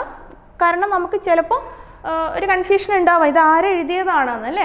അപ്പം നമുക്ക് ഈ സൂർദാസിൻ്റെ ഇത് മാത്രമേ പഠിക്കാനുള്ളൂ കേട്ടോ. അപ്പോൾ ഇതിൽ കുഞ്ഞു കൃഷ്ണനെ കുറിച്ചിട്ടുള്ള വ്യാഖ്യാനമാണ് പറയുന്നത്, ചെറിയ കുട്ടി കൃഷ്ണൻ കേട്ടോ. അപ്പം അതിൽ അതിൻ്റെ വ്യാഖ്യാനം കേട്ടോ. ആ കുഞ്ഞു കൃഷ്ണനെ ഫോട്ടോ കൊടുത്തിട്ടുണ്ട്. അപ്പോൾ ഇതിൽ പ്രസംഗ് കൊടുത്തിട്ടുണ്ട്. പ്രസംഗ് എന്ന് പറഞ്ഞാൽ എന്താണ് എൻ്റെ ഒരു ഇൻട്രൊഡക്ഷൻ സിറ്റുവേഷൻ അല്ലേ? എന്താണ്? സൂർദാസിനെ ഈസ് പദ में घुटनों के बल चलते बालकृष्ण के अनुपम सौंदर्य का मार्मिक एवं चित्रात्मक वर्णन किया है. അത് നമ്മൾ കൊടുക്കണം. വളരെ ഇമ്പോർട്ടൻ്റ് ആയിട്ടുള്ള സെൻറ്റൻസ് ആണ്, നമ്മളത് കൊടുത്തിരിക്കണം. എന്താ പറഞ്ഞത്? സൂർദാസിനെ ഈസ് പദമേം, സൂർദാസ് ഈ പദത്തിൽ ഗുഡ്നോ കെ ബൽ ചലത്തെ ഹെ. ഗുഡ്നോ എന്ന് പറഞ്ഞാൽ എന്താണ്? മുട്ടുകാല് അല്ലേ, മുട്ടിലിഴയുന്ന അല്ലേ. കുഞ്ഞു കുട്ടികൾ നമ്മുടെ തുടക്കം, നമ്മൾ ഓരോരുത്തരും എങ്ങനെയാണ് ജനിച്ചു കഴിഞ്ഞാൽ മുട്ടിലിഴയല്ലേ, 4 കാലിൽ എഴയുന്ന പോലെ, അതായത് മുട്ടിലിഴഞ്ഞുകൊണ്ട് മുന്നോട്ട് പോകുന്ന കുഞ്ഞു കൃഷ്ണൻ അല്ലേ. ബൽ ചലത്തെ ബാലകൃഷ്ണയ്ക്ക് അനുപം സൗന്ദര്യം. ബാലകൃഷ്ണ അല്ലേ, ബാലകൃഷ്ണൻ എന്ന് പറഞ്ഞാൽ കുട്ടിക്കൃഷ്ണൻ അല്ലേ, കുട്ടിക്കൃഷ്ണൻ്റെ അനുപം സൗന്ദര്യം, മനോഹര അദ്ദേഹത്തിൻ്റെ സൗന്ദര്യമാണ് മാർമിക ഏവം ചിത്രാത്മക വർണ്ണയ്ക്കുക. മാർമിക എന്ന് പറഞ്ഞാൽ നമ്മൾ ഹാർട്ട് ടച്ച്, നമ്മൾ ഇങ്ങനെ ഹൃദയത്തിൽ തട്ടുന്ന രീതിയിൽ. പിന്നെ ചിത്രാത്മകം എന്ന് പറഞ്ഞാൽ അദ്ദേഹം ഇങ്ങനെ പറയുമ്പോൾ നമ്മൾ ആ കൃഷ്ണൻ്റെ രൂപം നമ്മുടെ മൈൻഡിലേക്ക് ഇങ്ങനെ വരുന്ന വിഷ്വലൈസ് കൊണ്ടുവരാൻ പറ്റും അദ്ദേഹത്തിന്. അതാണ്. അപ്പോൾ ആ സെൻറ്റൻസ് നിർബന്ധമായിട്ട് എഴുതണം. ആ സെൻറ്റൻസ് നിർബന്ധമാണ്. സൂർ കെ ഇസ് ബാലവർണ്ണൻ മേ സ്വാഭാവികത സരളത ഓർ മനോരം കാ അദ്ഭുത സംयोग ഹെ. അദ്ദേഹത്തിൻ്റെ ഈ ഒരു വർണ്ണനയിൽ സ്വാഭാവികത, നാച്ചുറൽ ആയിട്ടുള്ളത് അല്ലേ. മുട്ടിലെഴയുന്ന, അതായത് നമ്മുടെ വീട്ടിലും കുട്ടികൾ മുട്ടിലെഴിയുമ്പോൾ എന്തൊക്കെയാണ് പൊടി മേലാവുന്ന ഒക്കെ ഇതിൽ കൊടുക്കുന്നുണ്ട്. പിന്നെ സരളത, വളരെ സിമ്പിളാണ്. മനോരമത പറഞ്ഞാൽ എന്താണ്? വളരെ ബ്യൂട്ടിഫുൾ ആയിട്ടുള്ള ഒരു രീതി കേട്ടോ. അപ്പോൾ അതൊക്കെ കൊടുക്കുക. പിന്നെ ഇതിൽ കുറച്ച് കൂടുതൽ നമുക്കിത് വായിച്ചെടുക്കാൻ ഉണ്ട്. ജസ്റ്റ് ഒന്ന് വായിച്ചിട്ട് ആവശ്യമുള്ളത് മാത്രം പറയുക കേട്ടോ. सूरदास जी कहते हैं कि श्री कृष्ण अभी बहुत छोटे हैं और नंद यशोदा के घर के आंगन में घुटनों के बल ही चल पाते हैं. एक दिन उन्होंने ताज़ा निगला माखन एक हाथ में लिए और लीला करने लगे. അതായത് ശ്രീകൃഷ്ണൻ ജനിച്ച് അത് ഒരു കാരാഗ്രഹത്തിലാണെങ്കിലും അദ്ദേഹം വളർന്നത് അമ്പാടിയിലാണ് അല്ലേ. അമ്പാടിയിൽ യശോദാമ്മയുടെ അടുത്താണ് കുഞ്ഞുകൃഷ്ണൻ വളർന്നത് അല്ലേ. അപ്പോൾ അവിടെ യശോദ എന്ന് പറയുന്നത് വളർത്തമ്മയാണ്, നന്ദ് എന്ന് പറഞ്ഞാൽ വളർത്തച്ഛൻ അല്ലേ. അപ്പം നന്ദ് യശോദ അവരുടെ വളർത്തുമകനാണ് അല്ലേ. പക്ഷെ എന്താണ്, അത്രയും സ്നേഹം കൊടുത്തിട്ടാണ് ഇവർ എന്താണ് ഈ കുഞ്ഞു കൃഷ്ണനെ നോക്കുന്നത് അല്ലേ. അപ്പം കുഞ്ഞു കൃഷ്ണൻ എന്താണ്? ആംഗൻമേ ഗുഡ്നോ കെ ബൽ ഹി ചൽ പാത്തെ ഹെ, അതായത് മുട്ടിൻ്റെ ബലത്തിലാണ് ഇങ്ങനെ പോണത്. എങ്ങനെ പോണത്? മാക്കൻ ഏക്ക് ഹാത്ത് മേ ലിയ, ഒരു കയ്യിൽ, അതായത് ബട്ടർ, അതായത് നമ്മുടെ കുഞ്ഞു കൃഷ്ണന് ഏറ്റവും ഇഷ്ടമുള്ളൊരു ഭക്ഷണം എന്ന് പറഞ്ഞാൽ വെണ്ണയാണ്. അപ്പോൾ വെണ്ണ എന്താണ് കയ്യിലെടുത്തുകൊണ്ട്, ഒരു കുഞ്ഞു കയ്യിൽ വെണ്ണ എടുത്തുകൊണ്ട് അതും പിടിച്ചുകൊണ്ടാണ് ഇങ്ങനെ മുട്ടിലെഴുതുന്നത്. അത്രയേ ഉള്ളൂ അതിലൂടെ പറയുന്നത്. പിന്നെ ശ്രീകൃഷ്ണനെ ചോട്ടെ സെ ഏക്ക് ഹാത്ത് മേ താജാ മാക്കൻ ശോഭായമാൻ ഹെ ഓർ വാ ഈസ് മാക്കൻ മേ ലേക്കർ ഗുഡ്നോ കെ ബൽ ചൽ രഹേ थे. അതൊക്കെ അത് നമ്മളിപ്പോൾ പറഞ്ഞ സെൻറ്റൻസ് തന്നെയാണ്. അപ്പോൾ അത് എഴുതണമെന്നില്ല. ഉനका शरीर धूल में लिपटा हुआ है और ये धूल भी उनके सौंदर्य का बढ़ रही है. അത് നമ്മൾ കൊടുക്കേണ്ടതാണ്. അതായത് അദ്ദേഹത്തിൻ്റെ ശരീരത്തിൽ, അതായത് കുഞ്ഞു കൃഷ്ണൻ്റെ ശരീരത്തിൽ പൊടിയൊക്കെ, ധൂൾ എന്ന് പറഞ്ഞാൽ ഡസ്റ്റ്, പൊടി അല്ലേ. ശരീർ ധൂൾ മേ ലിപട്ടാ ഹുവാ ഹെ, അദ്ദേഹത്തിൻ്റെ ശരീരത്തിൽ പൊടിയൊക്കെ പിടിച്ചിട്ടുണ്ടായിരുന്നു. അതായത് ഇങ്ങനെ മുട്ടിലെഴയല്ലേ അല്ലേ, നിലത്തുള്ള പൊടിയൊക്കെ ശരീരത്തിലാവുന്നുണ്ട്. ഓർ ഈ ധൂൾ ബി ഉനക്കെ സൗന്ദര്യക്കോ ബടാ രഹി. പക്ഷേ ഈ ഒരു പൊടിപടലം എന്താണ് അദ്ദേഹത്തിൻ്റെ സൗന്ദര്യത്തിന് ഒന്നുകൂടെ ഒന്ന് വർദ്ധിപ്പിച്ചിരിക്കുകയാണെന്നാണ് പറയുന്നത് കേട്ടോ. അപ്പം നമ്മൾ ഈ സെൻറ്റൻസ് കൊടുക്കണം കേട്ടോ. പിന്നെ ഉനക്കെ മുഹ് പർ ദഹി ലിപട്ടാ ഹെ മാനോ മുഖ് പർ ദഹി ലേബ് കർ ലിയാ ഹെ. उनके गाल सुंदर तथा नेत्र चंचल है. ललाट पर गौरोजन तिलक के रूप में प्रयुक्त होने वाला एक सुगंधित पदार्थ का तिलक लगा है. അദ്ദേഹത്തിൻ്റെ കുറി ഇതൊക്കെയാണ്, മുഖത്ത് നല്ല ഭംഗിയാർന്ന നല്ല പൊട്ടൊക്കെ വെച്ചിട്ടുണ്ട്, തിലകം ചാർത്തിയിട്ടുണ്ട് എന്നൊക്കെയാണ് പറയുന്നത്. അപ്പോൾ അതൊക്കെ എന്താണ് അദ്ദേഹത്തിൻ്റെ മുഖത്തിൻ്റെ സൗന്ദര്യം ഇങ്ങനെ വർദ്ധിപ്പിച്ചിരിക്കുകയാണെന്ന് അല്ലേ. തിലകെ രൂപം പ്രയുക്ത ഹോനേവാലയൊക്കെ സുഗന്ധിത പദാർത്ഥം അല്ലേ, ഗോരോചനം എന്നൊക്കെ പറഞ്ഞ സുഗന്ധിത പദാർത്ഥം അതിൽ കൊടുത്തിട്ടുണ്ടായിരുന്നു. അപ്പോൾ ഈ പദത്തിൽ കണ്ടിന്യൂസ് ആയിട്ട് ശ്രീകൃഷ്ണന്റെ സൗന്ദര്യത്തിനെയാണ് ഇങ്ങനെ വർണ്ണിച്ചുകൊണ്ടിരിക്കുന്നത് കേട്ടോ. അപ്പോൾ ഇതൊക്കെ നമുക്ക് ഇങ്ങനെ എഴുതാം. സൂർദാസ് कहते हैं कि श्री कृष्ण को इस बाल रूप के दर्शन यदि एक पल के लिए भी हो जाए तो जीवन सार्थक हो जाए. ആ സെന്റൻസും കൂടെ ചേർത്താൽ മതി. അപ്പം ഞങ്ങൾ 3 സെന്റൻസ് ഇപ്പോൾ പറഞ്ഞിട്ടുള്ളൂ കേട്ടോ, 3 4 സെന്റൻസ്, അതിലപ്പുറത്തേക്ക് നമ്മളിതിൽ കൊടുക്കേണ്ട ആവശ്യമില്ല. അപ്പോൾ എന്താ പറഞ്ഞത്, ഇതും കൂടെ കൊടുക്കണം. സൂർദാസ് कहते हैं कि श्री कृष्ण के इस बाल रूप के दर्शन, അതായത് ഈ ബാലരൂപം അല്ലേ, ശ്രീകൃഷ്ണൻ അത്രയും ഇഷ്ടമായിരുന്നു ആർക്ക്, സൂർദാസിന്. അപ്പോൾ അദ്ദേഹം എന്താണ് ശ്രീകൃഷ്ണനെ കാണുക, അദ്ദേഹത്തിൻ്റെ രൂപത്തെ വർണ്ണിക്കുക, അത് മനസ്സിൽ കൊണ്ടുവരിക, അങ്ങനെയൊക്കെ ചെയ്താൽ നമ്മുടെ ജീവിതം എന്താണ് സക്സസ്ഫുൾ ആവുള്ളൂ എന്നുള്ള ഒരു ചിന്തയാണ് അദ്ദേഹത്തിന്. അതാണ് പറഞ്ഞത്. സൂർദാസ് कहते हैं कि श्री कृष्ण के इस बाल रूप के दर्शन यदि एक पल के लिए भी हो जाए, ഒരു നിമിഷ നേരത്തെങ്കിലും ഈ ഒരു ചിത്രം നമ്മുടെ മനസ്സിലേക്ക് വരികയാണെങ്കിൽ तो जीवन सार्थक हो जाए, നമ്മുടെ ജീവിതം സാർത്ഥകമായി മാറി, അതായത് നമ്മുടെ ലൈഫിന് ഒരു എന്താ പറയുക ഇമ്പോർട്ടൻസ് അങ്ങനെ വരുള്ളൂ എന്ന് പറയുന്നത് കേട്ടോ. അന്യത സൗകൽപ്പോ യാ യുഗോൻ തക്ബി ജീവൻ നിരർത്ഥക ഹീഹെ. അതായത് അല്ലെങ്കിൽ എന്താണ് സൗകൽപ്പം, അതായത് ഒരുപാട് 100 യുഗങ്ങൾ എടുത്താലും എന്താണ് നമ്മുടെ അത്രയും ജീവിച്ചാലും നിരർത്ഥകമാണ്. അപ്പം അദ്ദേഹം ശ്രീകൃഷ്ണനെ കാണുന്ന ആ രീതിയാണ് അല്ലേ, നമ്മൾ ആ ഒരു നിമിഷമെങ്കിലും നമ്മൾ അത് ചിന്തിക്കണം എന്നാണ് അദ്ദേഹം പറയുന്നത് കേട്ടോ. അപ്പം അത്രയും കൊടുത്താൽ മതി, ബാക്കി ഇതൊന്നും നമ്മൾ എഴുതേണ്ട ആവശ്യമില്ല. പിന്നെ ഈ നമ്മുടെ സൂർദാസിനെ കുറിച്ചിട്ട് നമ്മളിപ്പോൾ ഒബ്ജക്റ്റീവ് ടൈപ്പ് ക്വസ്റ്റ്യൻസ് നമുക്ക് എക്സാമിന് വരുന്നുണ്ട് അല്ലേ. അപ്പോൾ ഈ ഓരോരോ പോയിന്റുകൾ വാത്സല്യരസം സൂർദാസുമായിട്ട് കണക്ട് ചെയ്തതാണ്. പിന്നെ കൃഷ്ണഭക്തി അല്ലേ, ബാലകൃഷ്ണ, ഇങ്ങനത്തെ പോയിന്റുകളൊക്കെ ഓർക്കുക. പിന്നെ ഇതാ ഇവിടെ കൊടുത്തിട്ടുണ്ട് സൂർ വാത്സല്യ രസക്കെ സമ്രാട്ട് ഹേ. അത് നമ്മൾ ചോദിക്കും സൂർ കിസ് രസക്കെ സമ്രാട്ട് ഹേ. വാത്സല്യ രസത്തിൻ്റെ സമ്രാട്ടാണ്. ശൃംഗാരത്തിൻ്റെ ഉണ്ട്, പക്ഷെ നമുക്കതിവിടെ ഇല്ല, നമുക്ക് വാത്സല്യത്തിൻ്റെത് മാത്രമേ ഉള്ളൂ കേട്ടോ. സൂർ വാത്സല്യ രസക്കെ സമ്രാട്ട് ഹേ, വാത്സല്യക്ക് പ്രത്യേക അനുഭവക്ക് ഉക്കേർത്തി ചലത്തെ ഹേ. അപ്പോൾ അതൊന്നും നമുക്ക് വേണ്ട, ഇത് മാത്രം സെൻറ്റൻസ് എടുത്താൽ മതിയേ. പിന്നെ നെക്സ്റ്റ് എന്താ പറയുക ശില്പസൗന്ദര്യം. ശില്പസൗന്ദര്യം എന്ന് പറഞ്ഞാൽ ആ ഒരു പോയം, അതായത് എന്താണെങ്കിലും ഒരു പദമാണെങ്കിലും അതിന് ഏതൊക്കെ രീതിയിലാണ് അദ്ദേഹം എഴുതിയെന്നുള്ളതിൻ്റെ ഒരു ഇതാണ്. നമുക്ക് അതിൽ നിന്നൊന്നും കൂടുതലായിട്ട് ക്വസ്റ്റ്യൻസ് വരുന്നില്ല, ജസ്റ്റ് ഒന്ന് വായിച്ചിടാന്ന് മാത്രമേ ഉള്ളൂ. അദ്ദേഹത്തിൻ്റെ ഭാഷ ഇവിടെ പറയാം. ലഘു പ്രത്യേക പങ്ക്തിമേ നാദ സൗന്ദര്യ വിഹേ, നാദസൗന്ദര്യം, അതൊന്നും അധികം ചോദ്യം വരില്ല. വ്രജഭാഷാക്ക സൗന്ദര്യ അനുഭവേ. അപ്പോൾ അവിടെ ചോദിക്കും അദ്ദേഹം ഉപയോഗിച്ചിരുന്ന ലാംഗ്വേജ്, അതായത് വ്രജഭാഷയായിരുന്നു. അപ്പം സൂർദാസ് കാ ഭാഷ കിസ് ഭാഷാമേ ലിഖാ ഹേ, വ്രജഭാഷ അല്ലേ. അപ്പം നമ്മൾ അത് കൊടുക്കണം കേട്ടോ. അപ്പോൾ ഇത്രയും ഉള്ളൂ നമ്മുടെ സൂർദാസിൻ്റെ കാര്യം. പിന്നെ നെക്സ്റ്റ് വരുന്നത് മൂന്നാമതായിട്ട് മീരാഭായി എന്ന് പറയുന്ന മൂന്നാമത്തെ കവയിത്രിയാണ്, ഒരു സ്ത്രീരത്നമാണ് കേട്ടോ. മീരാഭായി എന്ന് പറയുന്നത് എന്താ പറയുക, അദ്ദേഹത്തിന് ഭർത്താവായിട്ട് കാണാൻ ആഗ്രഹിച്ചിരുന്ന ഒരു കവയിത്രിയായിരുന്നു ആര്, മീരാഭായി. അതായത് എനിക്ക് എൻ്റെ ഭർത്താവായിട്ട് ലഭിക്കണം കൃഷ്ണനെ എന്നുള്ളൊരു കോൺസെപ്റ്റായിരുന്നു മീരാഭായിക്കുള്ളത്. അപ്പോൾ ഇതൊന്ന് നമുക്ക് കുറച്ച് ക്വസ്റ്റ്യൻസ് നമുക്ക് വരിക എന്ന് പറഞ്ഞാൽ മീരാക്ക് ഭക്തിഭാവ് പർ ടിപ്പണി കീജിയെ എന്ന് വരും ചിലപ്പം. മീരയുടെ ഭക്തിഭാവത്തിനെ കുറിച്ചിട്ട് ടിപ്പണി എഴുതാൻ വരും. അതായത് അത് അധികം ഒരു ഇമ്പോർട്ടൻ്റ് ആയിട്ടുള്ള ക്വസ്റ്റ്യൻ ആണ്. എങ്ങനെയുള്ള ഭക്തിയായിരുന്നു മീര കൃഷ്ണയ്ക്ക് അനന്യ ഭക്തി, അതായത് അവർക്ക് എന്താണ് അത്രയും ഇഷ്ടമായിരുന്നു കൃഷ്ണനെ. കിന്തു വേ കൃഷ്ണയ്ക്ക് വിഭിന്ന സമ്പ്രദായോ മേ സേ കിസി ഭി വിദ്യവത് ദീക്ഷിത് നഹി ഥി ഉൻകി ഭക്തി മാധുര്യ ഭാവക്കി ഭക്തി തി. അപ്പോൾ അവിടെ ഒരു 1 വേർഡ് ക്വസ്റ്റ്യൻ ഉണ്ട്. എന്താണ് ഉൻകി ഭക്തി മാധുര്യ ഭാവക്കി ഭക്തി തി, മാധുര്യഭാവമാണ്. അപ്പോൾ അത് ചോദിക്കും, അധികവും ഒബ്ജക്റ്റീവ് ടൈപ്പ് ചോദിക്കാൻ ഒരു 90% വരാൻ ചാൻസ് ഉള്ളൊരു ക്വസ്റ്റ്യൻ ആണ്. മീരാക്കി ഭക്തിഭാവ് എന്താണ്, മാധുര്യഭാവമാണ്. മാധുര്യം അതായത് മധുരത നിറഞ്ഞതാണ്. അതായത് ശ്രീകൃഷ്ണനെ എന്താ പറയുക ഭർത്താവായിട്ട് കിട്ടാൻ ആഗ്രഹിച്ചിരുന്ന ഒരാളായിരുന്നു. അപ്പം ആ ഒരു രീതിയിലുള്ള ഒരു സമീപനമായിരുന്നു കൃഷ്ണനോട് ആർക്ക്, മീരാബായിക്ക് ഉണ്ടായിരുന്നു. പിന്നെ ജിസ് ഭക്തി മേ ഭക്ത് ഓർ ഭഗവാൻ കാ പ്രേമ സംബന്ധ ഗഹര ഹോത്താ ഹൈ. ഈ മാധുര്യ ഭക്തിയിൽ എന്താണ് കണക്ട് ചെയ്ത് കിടക്കുന്നത്, ജിസ് ഭക്തി മേ, അതായത് ഏതൊരു ഭക്തിയിലാണോ ഭക്ത് ഓർ ഭഗവാൻ കാ പ്രേം, ഭക്തൻ്റെയും ഭഗവാന്റെയും ഇടയിലെ ആ ഒരു സ്നേഹം അല്ലേ, അത്രയും ഡീപ്പായിരിക്കണം, അതിനെയാണ് മാധുര്യഭാവം എന്ന് പറയുന്നത് കേട്ടോ. അപ്പോൾ നമ്മൾ മീരാബായിയുടെ ഭക്തിഭാവനെ കുറിച്ചിട്ട് എഴുതാൻ പറഞ്ഞാൽ നമ്മൾ ആ പോയിന്റുകൾ കൊടുക്കണം. പിന്നെ മീരാബായി ശ്രീകൃഷ്ണയ്ക്ക് പ്രേമസേ ഗിരിധർ സാവ്രേ പ്രീതം കൗക്കർ ബുലാത്തിഹി.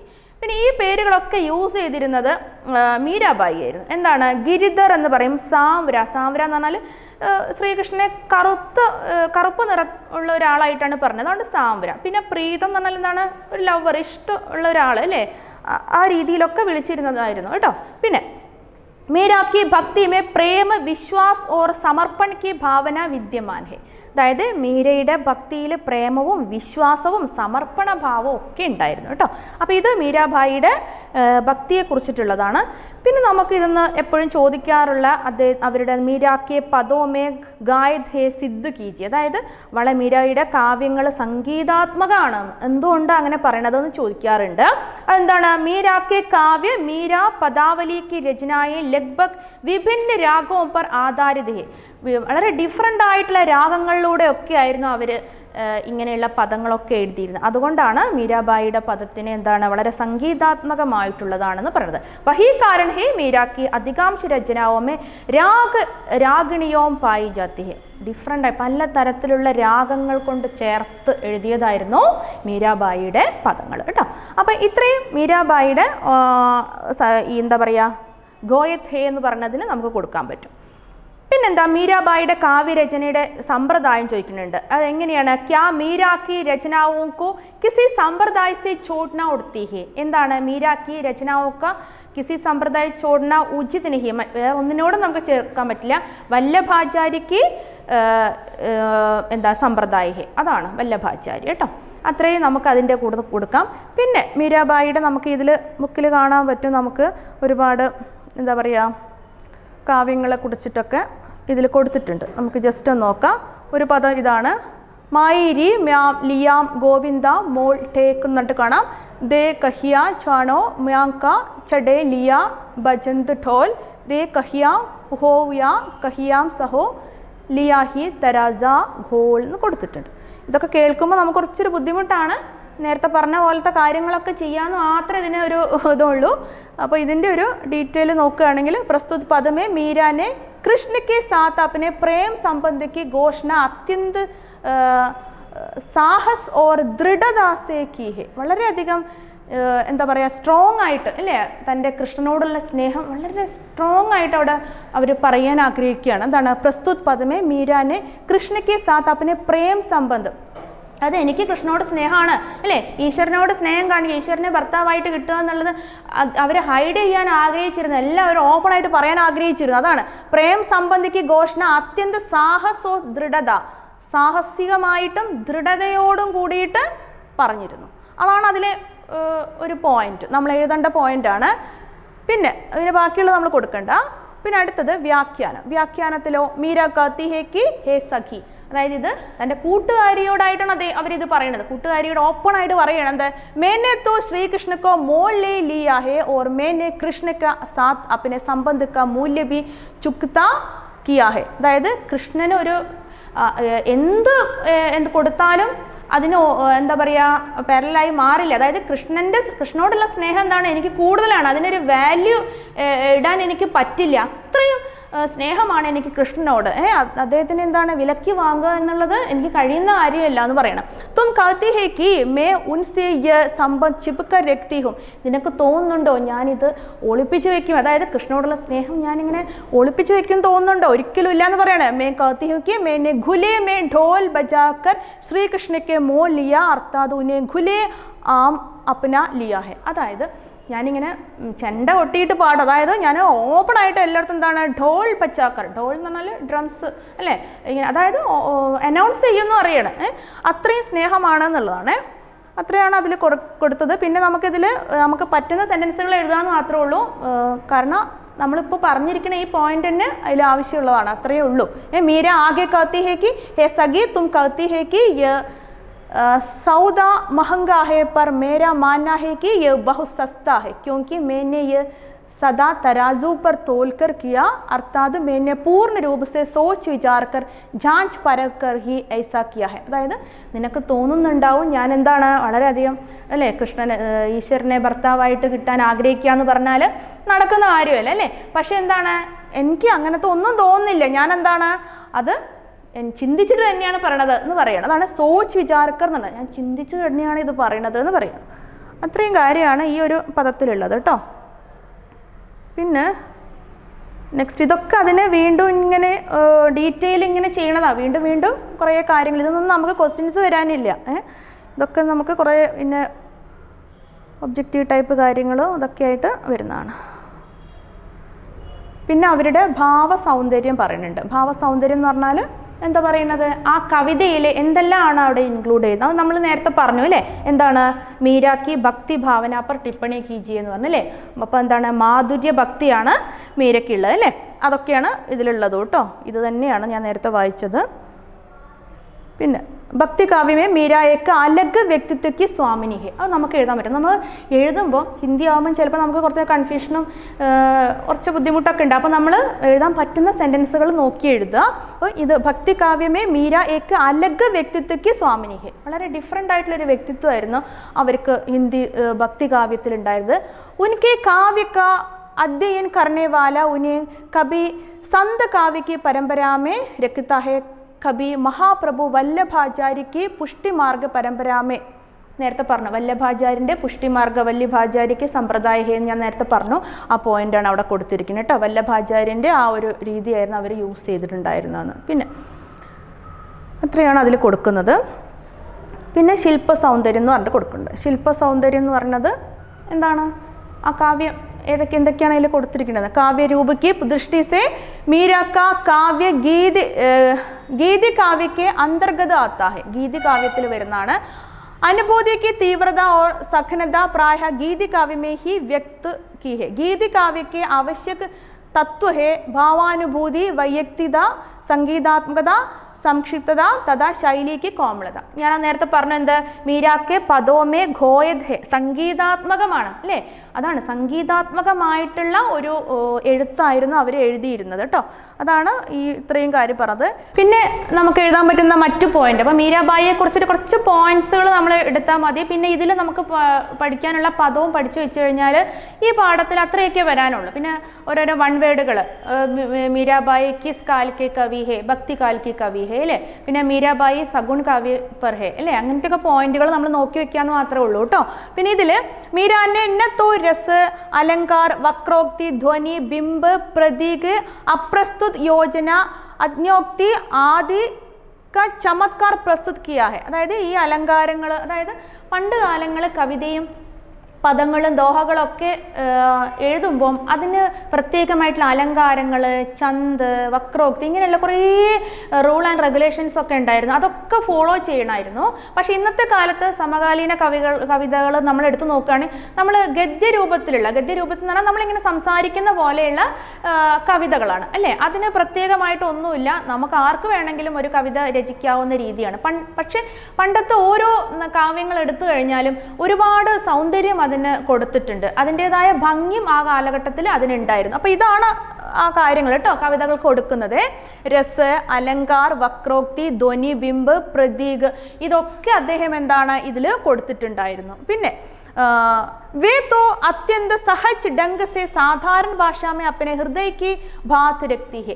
അദ്ദേഹം അവരെന്താ ചെയ്തിരുന്നത്? അത്യന്ത സഹജ് ഡംഗ് സെ, വളരെ എന്താ പറയുക, ഈസി ആയിട്ട് വളരെ സിമ്പിൾ ആയിട്ടുള്ള രീതിയിലൂടെ ആയിരുന്നു അവർ ഭാഷ ഉപയോഗിച്ച് എഴുതിയിരുന്നത്. അത് ഓരോരുത്തരുടെയും ഹൃദയത്തിലേക്ക് കയറുന്ന രീതിയിലുള്ള അതായിരുന്നു കേട്ടോ. അപ്പോൾ ഇത്രയും കാര്യങ്ങൾ നമ്മൾ എഴുതേണ്ടുള്ളൂ. പിന്നെ മീരാക്കി ഭാഷ മൂലത വ്രജഭാഷ. മീരാബായി ഉപയോഗിച്ചിരുന്ന ഭാഷ വ്രജഭാഷയാണ്. വ്രജഭാഷയിലായിരുന്നു മീരാബായി എഴുത്തുകളൊക്കെ എഴുതിയിരുന്നത്. അപ്പം നമ്മൾ ഓരോരുത്തർ ഭാഷ നമ്മൾ ഒന്ന് നോക്കുന്നത് നല്ലതാണ്. പിന്നെ അതുപോലെ നമ്മൾ നമ്മുടെ തുളസീദാസിൻ്റെ ഭാഷ നമ്മൾ നേരത്തെ പറഞ്ഞോന്നറിയില്ല, അത് അവധി ഭാഷയാണ് കേട്ടോ. തുളസീദാസ് അവധി ഭാഷയാണ് ഉപയോഗിച്ചിരുന്നത്. സൂർദാസും പിന്നെ അതുപോലെ മീരാബായിയും വ്രജഭാഷ ഉപയോഗിച്ചിരുന്ന ആളാണ് കേട്ടോ. അപ്പം ഇത്രയും കാര്യങ്ങളാണ് നമ്മൾ എഴുതേണ്ടത്. പിന്നെ നമുക്ക് വരാൻ ചാൻസ് ഉള്ള ഒരു ക്വസ്റ്റ്യൻ എന്ന് പറഞ്ഞിരിക്കുന്നത് മീരാബായിയുടെ പ്രത്യേക മീരാബായിയെ കുറിച്ചിട്ട് നമുക്ക് ടിപ്പണിയൊക്കെ എഴുതാൻ പറയും. അപ്പം നമ്മൾ ഈ ഓരോരോ പോയിന്റ്, നമ്മൾ എന്തെല്ലാം പോയിന്റുകളാണോ പഠിച്ചത് ആ പോയിന്റുകളൊക്കെ കൂട്ടിയിട്ട് നമ്മൾ അതിലേക്ക് എഴുതിയാൽ മതി. അവരുടെ പ്രത്യേകതകൾ എന്തൊക്കെയാണ് എന്നുള്ളത് അല്ലേ. അപ്പോൾ നമുക്ക് ഒന്നെന്ത് പറയാം? മീരാബായിയേക്ക് കൃഷ്ണഭക്തി കവി ഹെ അല്ലേ, കവയിത്രി ഹെ അല്ലേ. പിന്നെ മീരാ പർ ഉൻകി ഭക്തി മാധുര്യഭാവ കി ഭക്തി ഹെ അല്ലേ, മാധുര്യഭാവമാണ്. പിന്നെ വ്രജഭാഷ മേ ലിഖ്താ ഹെ. പിന്നെ മീരാ കെ പദം ഘോയത് ഹെ. ഘോയത് എന്ന് പറഞ്ഞാൽ എന്താണ്? സംഗീതാത്മകമാണ്. ഇങ്ങനെയുള്ള പോയിന്റുകളൊക്കെ കൂട്ടി വെച്ച് കഴിഞ്ഞാൽ നമുക്ക് മീരാബായിയുടെ ഒരു നല്ലൊരു ടിപ്പണി തയ്യാറാക്കാവുന്നുള്ളൂ. പിന്നെ ഇതിൽ പറഞ്ഞിരിക്കുന്ന ആ പദവും കേട്ടോ. അപ്പം എന്തൊക്കെയാണ് ഈ രണ്ടാമത്തെ പാഠം സഗുൺ കാവ്യധാരയിൽ നമ്മൾ പഠിക്കാനുള്ളത്? എന്താണ്? ഒന്ന് തുളസീദാസിൻ്റെ ഭരത് കാ ഭ്രാതൃ പ്രേം ശ്രദ്ധിക്കാം. തുളസീദാസ് എഴുതിയ വളരെ മഹത് ഗ്രന്ഥം പ്രബന്ധകാവ്യമാണ് എന്ത്? രാമചരിതമാനസ്. പിന്നെ അതുപോലെ സൂർദാസ് സഗുൺ കാവ്യധാരയിലെ കൃഷ്ണ ഭക്തി കാവ്യ ശാഖയ്ക്ക് പ്രതിനിധി കവി ഹെ. അദ്ദേഹം എന്താണ് വാത്സല്യ രസ ഹേ, കൃഷ്ണ പർ വാത്സല്യ രസ ഹേ. അപ്പം സൂർദാസ് ഒരു വാത്സല്യ രസത്തിൻ്റെ കവിയാണ്. പിന്നെ കൃഷ്ണനെ കുറിച്ചിട്ട് എഴുതിയിരുന്നു. പിന്നെ ആ വാത്സല്യ രസം കാണിക്കുന്ന രീതിയിലൊരു പദം അതിലുണ്ട്. ആ പദത്തിൻ്റെ കുറച്ച് സെൻറ്റൻസുകൾ നമ്മൾ പഠിച്ചു വയ്ക്കാം.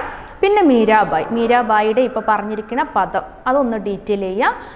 പിന്നെന്താണ് മീരാബായിയുടെ പ്രത്യേകതകളും. ഇത്രയും ആയിക്കഴിഞ്ഞാൽ നമ്മൾ ഈ പാഠം കംപ്ലീറ്റ് ആവും. ഇത്രയും കാര്യങ്ങൾ നമ്മൾ പഠിക്കേണ്ടതായിട്ടുള്ളൂ. അപ്പം ഇന്നത്തെ ഈ പാഠഭാഗം നമുക്കിവിടെ കംപ്ലീറ്റ് ചെയ്യാം.